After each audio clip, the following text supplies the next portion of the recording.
नमस्कार, सुस्वागतम, वेलकम। मैं निधि शिमाली आपके अपने इस यूट्यूब चैनल में आप सभी का स्वागत करती हूँ। साल के 6 महीने बीत चुके हैं और हम अब जुलाई माह में प्रवेश करने जा रहे हैं। इन 6 महीनों में हमने बहुत कुछ पाया भी होगा, वहीं हमारी गलतियों से हमने बहुत कुछ असफलताओं का भी स्वाद चखा होगा। पर अब जुलाई माह में हमें मूल्यांकन करना चाहिए कि जो गलतियाँ हमने की है उसे हम रिपीट ना करें और एक पॉजिटिविटी के साथ में आगे बढ़ते हुए असफलताओं को सफलता में बदल सकें। तो हम भी आगे बढ़ते हैं और जान लेते हैं जुलाई माह का कुंभ राशि वालों का मासिक राशिफल। आज इस वीडियो के दौरान मैं आपको बताऊंगी इस माह के कैलेंडर के बारे में, यानी व्रत और त्योहारों के बारे में, इस माह में ग्रहों की किस प्रकार फेरबदल हो रहे हैं उसके बारे में, और मासिक राशिफल के साथ साथ मैं आपको lucky date, unlucky date, lucky colour और इस माह में किए जाने वाले कुछ विशेष उपायों की जानकारी भी दूंगी। वैसे भी जुलाई महीना बहुत ही इंपॉर्टेंट है व्रत और त्योहारों की वजह से। वो कैसे, वो अभी आपको पता चल जाएगा। 3 जुलाई को गुरु पूर्णिमा का पर्व बड़ी धूमधाम से मनाया जाएगा। वहीं 4 जुलाई को श्रावण मास प्रारंभ हो रहा है और इस बार श्रावण मास बहुत विशेष है क्योंकि ये मास चलेगा 2 महीने तक। कैसे, आप सोचेंगे श्रावण महीना तो 1 महीने का ही होता है। इस बार 18 जुलाई को अधिक मास श्रावण मास में प्रारंभ होने जा रहा है, यानी इस श्रावण मास में भगवान शिव और भगवान विष्णु की कृपा हमें प्राप्त होगी क्योंकि अधिक मास होता है भगवान विष्णु का मास और श्रावण मास में हम भगवान शिव की पूजा आराधना करते हैं। तो श्रावण मास और अधिक मास से संबंधित अगर आप विस्तार से जानकारी प्राप्त करना चाहते हैं, क्या करना चाहिए, कैसे पूजा करनी चाहिए, क्या नहीं करना चाहिए, श्रावण मास में अधिक मास आ रहा है तो हमें क्या करना चाहिए, अधिक मास में हम भगवान विष्णु की किस प्रकार से पूजा आराधना करें, अधिक मास में हमें क्या क्या लाभ होने वाला है, अगर आप ये सारी जानकारियाँ प्राप्त करना चाहते हैं तो इसके वीडियो मैंने ऑलरेडी अपने इस चैनल में अपलोड कर दिए हैं। डिस्क्रिप्शन में इसके लिंक भी दिए गए हैं, वहाँ जाकर आप इन लिंक पर क्लिक करके इन वीडियो का लाभ प्राप्त कर सकते हैं। वहीं 7 और 17 जुलाई का दिन भी बहुत ही महत्वपूर्ण है क्योंकि 7 जुलाई को आ रही है नागपंचमी और 17 जुलाई को हरियाली अमावस्या, जिसे हम सोमवती अमावस्या के नाम से जान रहे हैं, वह पर्व मनाया जाएगा। और इन दिनों का और भी विशेष महत्व है। कैसे कि इन दिनों पर यदि आपकी कुंडली में काल सर्प योग बना हुआ है या फिर पितृ दोष की स्थिति बनी हुई है तो इन दिनों पर की जाने वाली पूजाओं का विशेष महत्व होता है। इसीलिए हमारे संस्थान में भी इस बार आप सभी के लिए 7 और 17 जुलाई को काल सर्प दोष निवारण पूजा और पितृ दोष निवारण पूजा का सामूहिक आयोजन किया जा रहा है। यदि आपकी कुंडली में ऐसे दोष हैं तो आप इन पूजाओं में भाग लेकर अपने इन दोषों को कम कर अपने उन्नति के मार्ग को प्रशस्त कर सकते हैं। और यदि आप जानना चाहते हैं कि आपकी कुंडली में ऐसे दोष हैं या नहीं तो भी हमारे स्क्रीन पे दिए गए नंबरों पर संपर्क करके आप इसके बारे में जान सकते हैं। अब श्रावण का महीना है, इसीलिए इस माह में कौन कौन से श्रावण के सोमवार आने वाले हैं उसके बारे में भी जान लेते हैं। 10 जुलाई को पहला श्रावण सोमवार मनाया जाएगा, 17 जुलाई को दूसरा श्रावण सोमवार आ रहा है, 24 जुलाई को तीसरा श्रावण सोमवार मनाया जाएगा और 31 जुलाई को चौथा श्रावण सोमवार आएगा। वहीं 13 जुलाई को कामिदा एकादशी का व्रत भी किया जाएगा। तो ये हैं इस माह के बहुत सारे व्रत और त्यौहार जो कि इस माह को बहुत ही विशेष बना रहे हैं। अब ग्रहों की स्थिति के आधार पर ये माह किस प्रकार से विशेष रहेगा उसके बारे में जान लेते हैं। सबसे पहले ग्रहों के राजा सूर्य की बात करते हैं जो कि वर्तमान में अपनी सम राशि मिथुन में विराजमान है और 17 जुलाई को अपनी अति मित्र राशि कर्क में प्रवेश करेंगे। वहीं बुध ग्रह की बात करें तो वर्तमान में अपनी खुद की राशि मिथुन में स्वग्रही होकर विराजमान है और 8 जुलाई को अपनी सम राशि कर्क में और 25 जुलाई को पुनः राशि परिवर्तन करते हुए सिंह राशि में प्रवेश कर जाएंगे। यानी बुध का हो रहा है इस माह में 2 बार राशि परिवर्तन। अब मंगल ग्रह की बात करते हैं जो कि अब तक अपनी नीच की राशि कर्क में विराजमान थे और अच्छे रिजल्ट नहीं दे रहे थे। महीने की पहली तारीख को यानी 1 जुलाई को ही वे अपनी अति मित्र राशि सिंह में प्रवेश कर जाएंगे और मंगल के रिजल्ट हमें अच्छे मिलने प्रारंभ हो जाएंगे। वहीं शुक्र ग्रह की बात करें तो वर्तमान में कर्क राशि में विराजमान है और 7 जुलाई को अपनी सम राशि सिंह में प्रवेश करेंगे और मंगल के साथ युति करके विराजमान होंगे। वहीं गुरु ग्रह इस पूरे माह अपनी अति मित्र राशि मेष में विराजमान रहेंगे। आपके राशि स्वामी शनि इस पूरे माह अपनी मूल त्रिकोण की राशि कुंभ में विराजमान रहेंगे, यानी आपकी खुद की राशि में विराजमान रहेंगे। वहीं राहु और केतु अपनी सम राशियां मेष और तुला में इस माह विराजमान रहने वाले हैं। अब ये तो हुई इस माह के ग्रह गोचर की स्थिति। अब इसका क्या इफेक्ट कुंभ राशि वालों को जुलाई माह में देखने को मिलेगा, उसके बारे में जान लेते हैं। तो शुरू करते हैं कुंभ राशि वालों का जुलाई माह का मासिक राशिफल।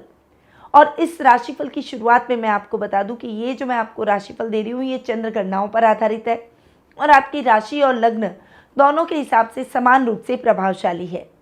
अब आपके राशि स्वामी शनि की बात करते हैं, जो कि आपकी ही राशि में स्वग्रही होकर शश नामक महापुरुष योग का निर्माण कर रहे हैं। शनि का शश नामक महापुरुष योग बनाना बहुत शानदार परिस्थितियां आपके जीवन में उत्पन्न करने वाला है। डिसीजन मेकिंग आपकी स्ट्रांग रहेगी, काम आपके बनते चले जाएंगे, कामों में आ रही दिक्कतें और परेशानियां समाप्त हो जाएगी। सामाजिक मान सम्मान और प्रतिष्ठा में वृद्धि होगी। कुटुंब में भी सम्मान मिलेगा। ददियाल वालों से संबंध अगर बिगड़े हुए हैं तो वो सुधर जाएंगे और उनसे संबंध और अधिक प्रगाढ़ होंगे। कजन्स के साथ में अगर पैतृक व्यवसाय करते हैं तो उस व्यवसाय में भी अच्छा लाभ आप प्राप्त करेंगे। यदि किसान वर्ग खेतीबाड़ी से अपना जीवन चला रहे हैं तो इस माह आपको खेतीबाड़ी में बहुत अच्छा लाभ प्राप्त होगा। अब शनि चूंकि आपके खर्च भाव के भी स्वामी हैं तो खर्चों की स्थितियों को नियंत्रित करते हुए उत्तम लाभ की परिस्थितियां उत्पन्न करवाएंगे। इस समय रिस्की कामों से आपको बचना होगा। ईमानदारी के रास्ते पर चलकर जो भी कार्य करेंगे उसमें आपके अधिकारी आपके कार्यों की प्रशंसा करते हुए उन कार्यों में सहयोग करते हुए दिखाई देंगे। इस समय आपकी इच्छाएं पूर्ण होगी और आपकी मनोकामनाएं पूर्ण होने से आपके मन में प्रसन्नता के भाव उत्पन्न होंगे। खर्चों में कमी आएगी और निश्चित रूप से बचत योजनाओं में किया गया निवेश आपके लिए लाभदायक परिस्थितियां उत्पन्न करेगा। तो ये हैं शनि के रिजल्ट, जो कि हैं आपके राशि स्वामी। अब आते हैं आपके द्वितीय भाव पर। द्वितीय भाव के स्वामी हैं गुरु, जो कि आपके लाभेश भी हैं और गुरु आपके पराक्रम भाव में राहु के साथ में युति करके विराजमान हो रहे हैं। यहाँ पर शनि की तीसरी दृष्टि भी गुरु और राहु पर पड़ रही है और गुरु राहु का चांडाल योग बन रहा है। तो ऐसी परिस्थितियों में गुरु के रिजल्ट थोड़े से दबते हुए दिखाई देंगे। हालांकि कुटुंब में मान सम्मान बना रहेगा। आप अपनी समझदारी से अपने डिसीजंस को लेते हुए दिखाई देंगे, परंतु आपके रिश्तों में अच्छा तालमेल आपको देखने को मिलेगा। छोटे भाई बहनों का आपको साथ और सहयोग मिलेगा। पैतृक संपत्ति संबंधी विवादों का निपटारा बातचीत के द्वारा हो जाएगा। यात्राएं आपके लिए कुशल और मंगलमय रहेगी। वहीं कार्य द्रुत गति से संपन्न होंगे। राजनीति में भी आपका वर्चस्व बढ़ता हुआ दिखाई देगा।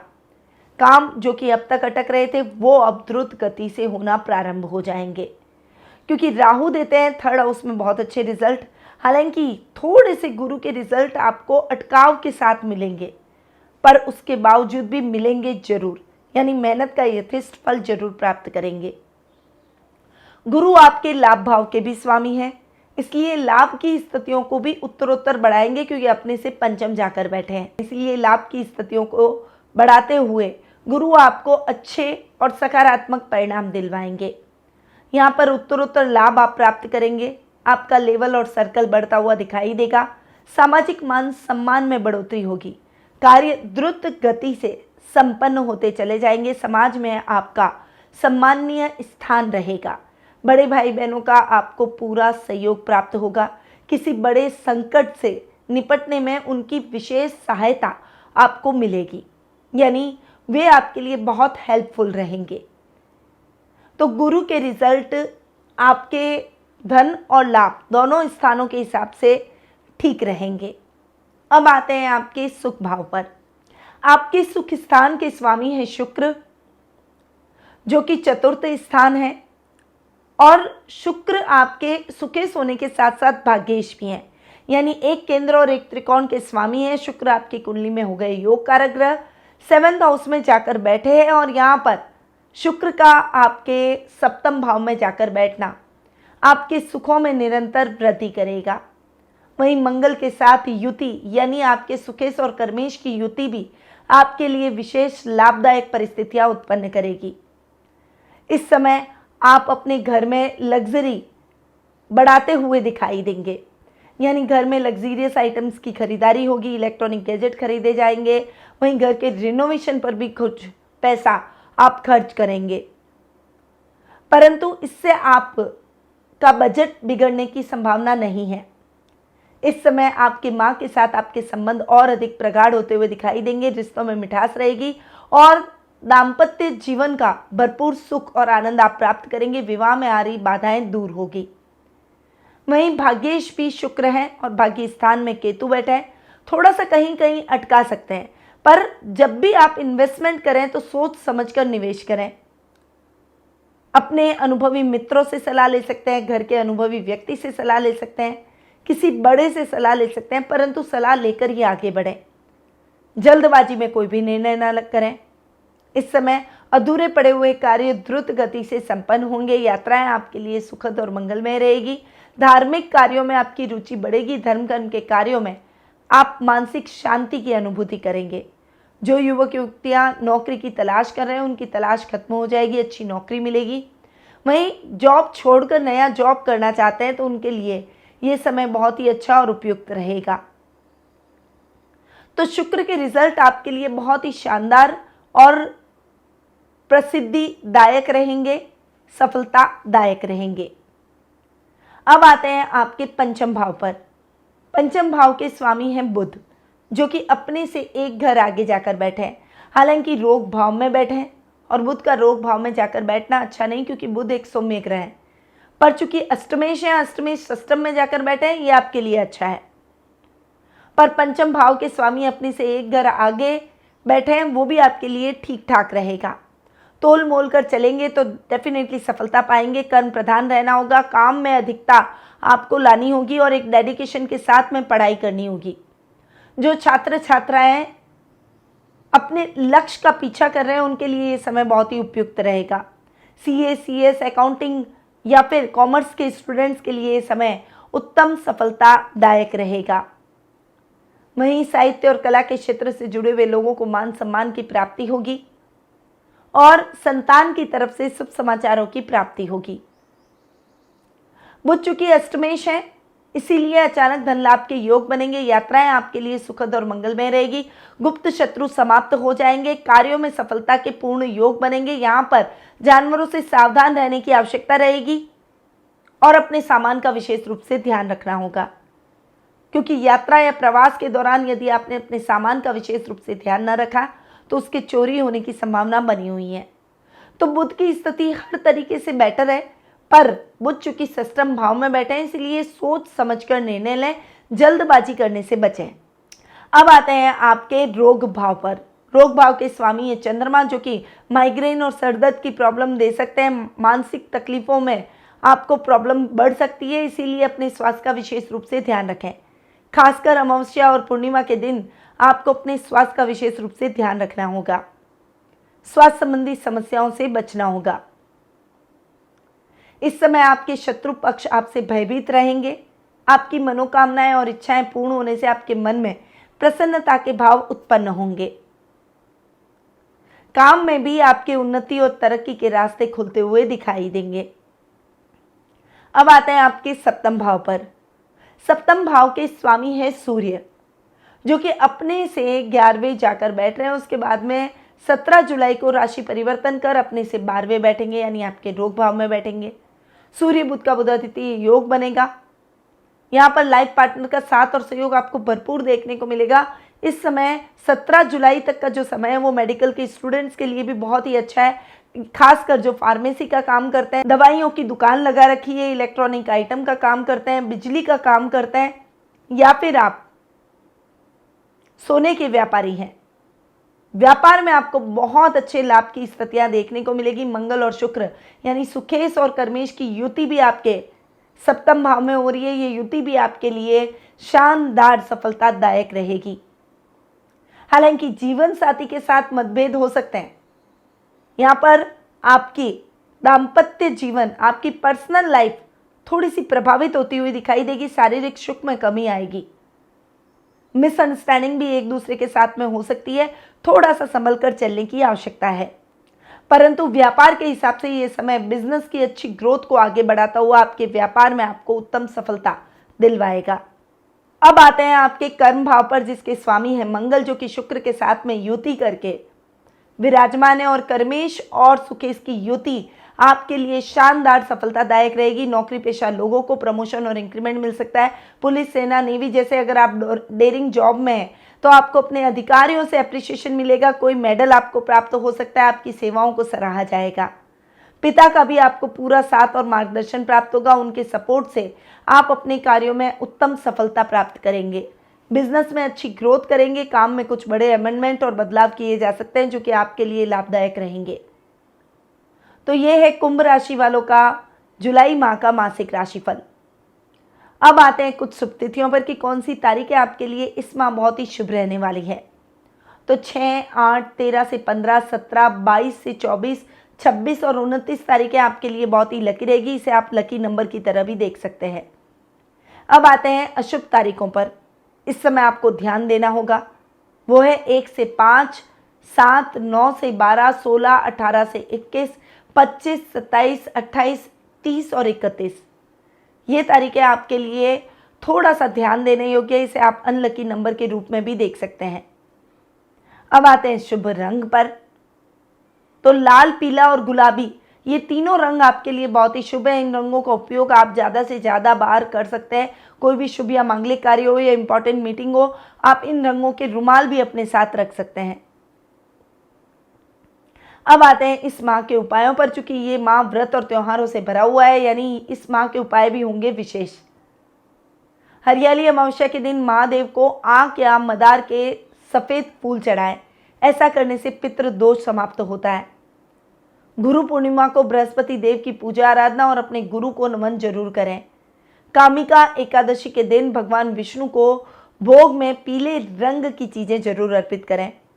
और श्रावण मास के दौरान रोजाना भगवान शिव पर अखंडित अक्षत जरूर चढ़ाएं। इससे भोले शंकर के साथ मां लक्ष्मी का भी आपको आशीर्वाद प्राप्त होगा। साथ ही चूंकि शनि आपके राशि स्वामी है, इसीलिए शनिवार के दिन पीपल के वृक्ष के नीचे सरसों के तेल का दीपक जरूर जलाएं। और मंगलवार के दिन हनुमान जी को सिंदूर जरूर चढ़ाएं।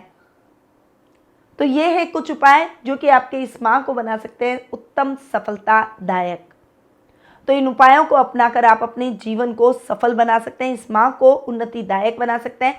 परंतु यदि आप अपनी पर्सनल लाइफ और गोचर की स्थितियों के आधार पर अपनी जन्म पत्रिका के माध्यम से अपने प्रश्नों के उत्तर प्राप्त करना चाहते हैं तो टेलीफोनिक अपॉइंटमेंट और पर्सनल मीट के माध्यम से मुझसे जुड़ सकते हैं।